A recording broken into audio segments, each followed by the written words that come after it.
diving right into things, one of the things that I always get really interested in when interviewing people who don't just run one company, but have run several companies and several companies at large scale in the past is like you've come from a background of like Endava Systems, which is an e-commerce platform and migration plans, ZOLA Electric, creating energy companies over in Africa, powering over 1 million users.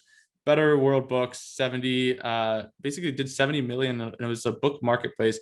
And so you've got like this incredible experience across all different backgrounds, now to the point where like you're now running a postmodern conglomerate business that does everything from like pool developers to legal services, right? So like it's all over the place, and I love that.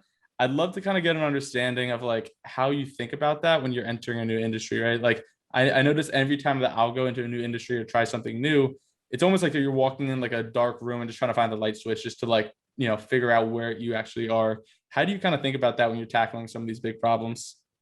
I pepper knowledgeable people with questions. And so the first thing when I'll go into an industry, because if you Google everything about, let's say, the plumbing industry, I'm just gonna use that as an example, you won't get anywhere, really. You won't really understand the business. You need to talk to somebody who's been in plumbing for 20 years. And you just need to keep asking them questions until it just becomes simple. Because at the end, most businesses are actually pretty simple.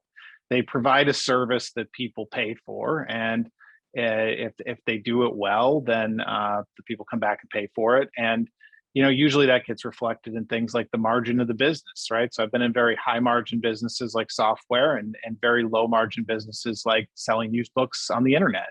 And each one again sort of has its own characteristics and its own things you can be good at. And I think the amateur move is, well, I got to get really good at everything. I got to spend 2 years learning to be a software developer, and then spend 2 years learning to be a logistics manager, and then spend 2 years learning to be a finance director. And the judo is, there are people who are amazing at every one of these things. And if you're going to be an entrepreneur and a generalist, then your job is to basically understand the business well enough to tell whether it's working or it's not working, and then get the right people in the right positions and actually give them autonomy and responsibility to do the thing that they're good at doing. Finding those people, is it just kind of using your network to figure out, okay, you figured out what industry you want to go in, and now it's just picking up the phone and saying, hey, do you guys know anyone in the pool industry? Do you know anyone there? And then trying to get on the phone with them and just going from there? And you'll find people love to talk. I am actually in one of these expert network businesses, and I typically donate my time to charity. So I will charge like $750 an hour when someone wants to speak to an expert in the used book industry, and then just donate it to charity.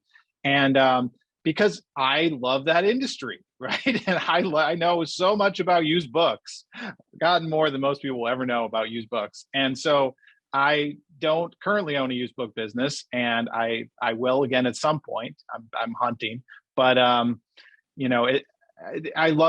just love to talk about it. And so I think that the truth is that if you find people who have either started businesses in these sectors, and you buy them a nice cup of coffee, and you're genuinely curious, like, you can learn so much. Especially when someone's had 20, 30, 40 years experience. And it's one thing, like, I advise like my millennial brethren a lot, is like, it's easy to underestimate the value of experience, and it's easy to underestimate how much experience people actually want to share with people on their way up.